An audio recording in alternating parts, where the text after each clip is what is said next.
Di balik gemerlap modernitas, tersimpan warisan yang tak lekang oleh waktu. Jawa Tengah, khususnya Solo dan Sragen, bukan hanya kaya akan sejarah kerajaan dan budaya adiluhung. Di setiap sudut kotanya, tersembunyi kekayaan rasa yang telah diwariskan turun-temurun. Ini bukan sekedar makanan, ini adalah cerita, filosofi, dan identitas. Dari tangan-tangan yang setia menjaga resep leluhur, lahirlah sajian yang tidak hanya memanjakan lidah, tetapi juga menyimpan nilai, tradisi, dan identitas sebuah daerah. Karena sejatinya, setiap makanan memiliki cerita, dan setiap cerita layak untuk dikenang. Semar Mendem. Namanya terinspirasi dari tokoh punakawan paling bijaksana dalam pewayangan Jawa, Semar, sang titisan dewa dengan perawakan bulat dan penuh kehangatan. Sosoknya mencerminkan kebijaksanaan, kerendahan hati, dan keseimbangan. Terbuat dari dadar telur yang diisi ketan dan suiran ayam, disiram dengan saus santan yang manis. Bentuknya bulat dan padat, mengingatkan pada sosok Semar yang gembul namun penuh isi. Ini lebih dari sekedar jajanan.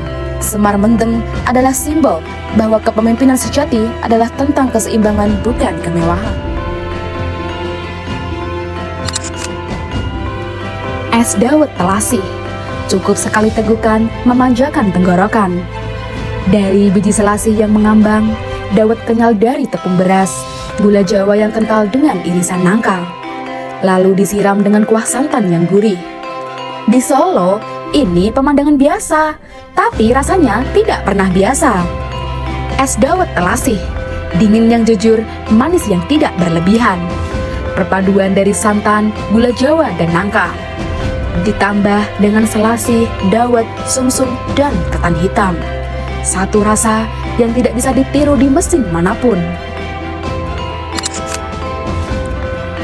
Gempol pleret, minuman segar dari Jawa Tengah yang sudah ada jauh sebelum kita mengenalnya. Gempol dibentuk dengan tangan, ditekan dengan jempol. Pleret dipipihkan hingga tipis, dikukus sampai matang.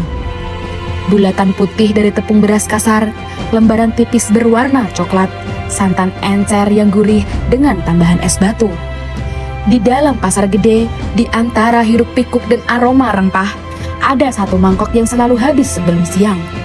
Gempol pleret, lahir di Jepara, besar di Semarang, dicintai di mana-mana.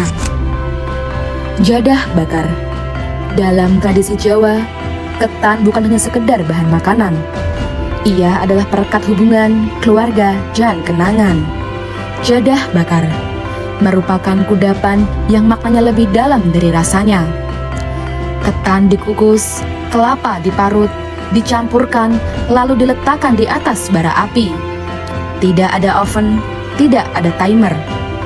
Hanya api, aroma, dan insting. Kulitnya sedikit gosong, aromanya menyerang dahulu sebelum digigit. Begitulah jadah bakar menyapa kita. Lento, camilan dari desa Andong, Boyolali, yang usianya lebih tua dari kemerdekaan itu sendiri. Terbuat dari singkong yang dihaluskan, dicampur dengan kacang tolo dan kelapa parut, lalu digoreng hingga keemasan. Tidak ada bahan yang mahal, tidak ada teknik yang rumit, hanya kejujuran rasa yang lahir dari keterbatasan.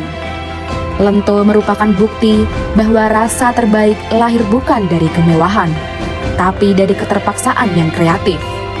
Kenyal, gurih, dan mengenyangkan. Lento merupakan camilan paling jujur yang pernah ada di meja makan Jawa. Kompia, roti warisan Tiongkok yang kini berdiri di ujung kepunahan.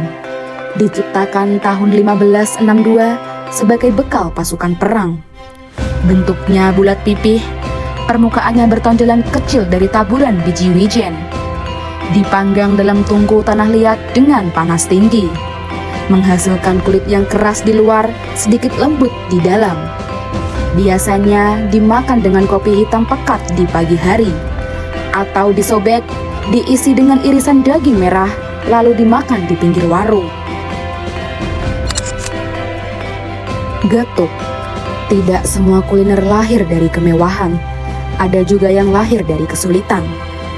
Getuk merupakan makanan ringan yang muncul di masa penjajahan Jepang. Saat beras langka dan mahal, masyarakat beralih ke singkong. Singkong direbus, ditumpuk, dicampur dengan gula dan kelapa. Sederhana tapi mengenyangkan. Dari masa sulit itulah, getuk menjadi simbol bahwa kreativitas akan tumbuh di tengah keterbatasan. Gablok pecel. Bukan lontong, bukan nasi biasa. Ini adalah inovasi khas dari kota Sragen. Nasi yang ditumbuk hingga padat, dicampur dengan black dan garam. Teksturnya lebih lembut dibandingkan dengan lontong. Disajikan dengan pecel, sayuran, dan aneka pilihan gorengan. Sederhana, tapi kaya akan rasa. Bumbu pecelnya bukan sembarangan. Kacang tanah digoreng, dicampur dengan cabai, kencur, dan daun jeruk. Semua bumbu diulek dengan kasar. Tekstur kasar itu yang membuat rasa bumbu terasa hidup di lidah dan memanjakan perut. Dari Desa Blangu, Kabupaten Sragen, lahir cemilan yang sehat dan bernilai ekonomi tinggi. Amping Garut, terbuat dari umbi Garut yang kaya serat dan rendah kolesterol. Aman dikonsumsi untuk penderita asam urat dan kolesterol tinggi. Proses pembuatannya sederhana, namun membutuhkan ketelatenan. Mulai dari umbi yang perlu dikupas, direbus, dipipihkan, dijemur, lalu digoreng. Kini, emping Garut tidak hanya dikenal oleh daerah lokal, tapi mulai merambah ke pasar internasional. Sosis Solo. Namanya sih sosis, tapi ia bukan sosis yang kamu kenal. Tidak ada selodong plastik, tidak ada daging olahan pabrik.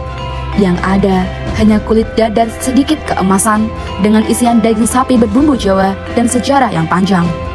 Kulitnya tipis dan sedikit berminyak. Berwarna kuning keemasan dari telur dadar. Di dalamnya terdapat daging sapi cincang dan bumbu rempah. Satu gigitan dan kamu mengerti kenapa orang Solo bangga dengan makanan ini. Dari warung pasar di Solo, kini telah hadir di kafe, restoran, bahkan menjadi oleh-oleh premium. Sosis Solo membuktikan bahwa makanan tradisional tidak harus tertinggal. Ia hanya perlu diceritakan dengan benar.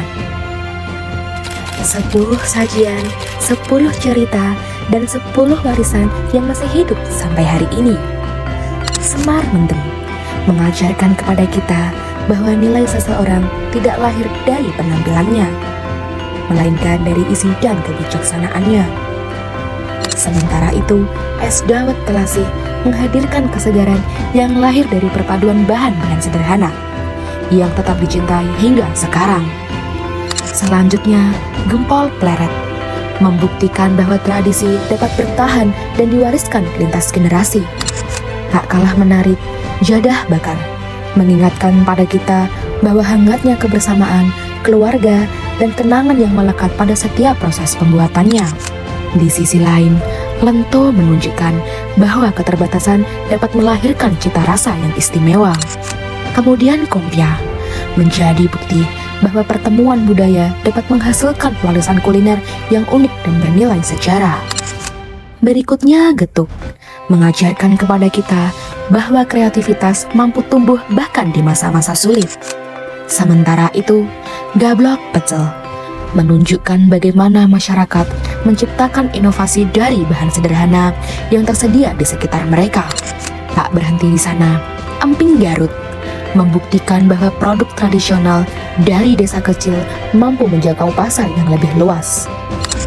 Yang terakhir, sosis Solo menjadi contoh bahwa kuliner tradisional dapat terus berkembang mengikuti zaman tanpa kehilangan identitasnya. Puluhan kuliner ini bukan hanya tentang rasa, tapi lebih dari itu. Masing-masing menyimpan sejarah, budaya, perjuangan, serta nilai-nilai yang diwariskan dari generasi ke generasi.